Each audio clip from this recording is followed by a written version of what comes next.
የኔ ምኞት እሱ ነው ተኝቼ በነቃው ቁጥር ካጠገቤ አንቺን ብቻ ነው ማየት የምፈልገው ወዳለው እሺ ሰላም ውዶቼ ማዳም ቅመሞች እንዴት ናችሁ በቃ ተወኝ አትጨነቂ እኔ ሁሉንም ነገር አስተካክላለሁ ስለዚህ እሷ ላይ አልፈርድባት እሷ ልክ ነች እንኳንም ሄደች ምንሽ ነው ያምንሽ ቆይ ለምንድን ነው ራሳችን እንደ ጻድቅ የምንቆጥረው ሁለተኛ በእኔና በአንቺ መካከል ቤተሰቤን እንዳትደውልልኝ እንደምወዳ ስለምታውቅ እኮ ነው እንደዚህ የምትጫወትብኝ እንደፈለክ መረዳት ትችላለህ ችግር አለ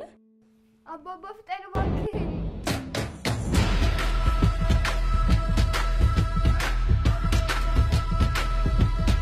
ያኔ ወርቀት እያንዳንዱ ሰው ጉድጓድ ቆፍሯል ምን ይበደል ሴራ እየተሸረበ መሆኑ ደርሼበታለሁ ምን አይነት ቤተሰብ ቢያሳድግህ ነው ምን ለማለት ፈልገው ይራም እናቴ ግበቲ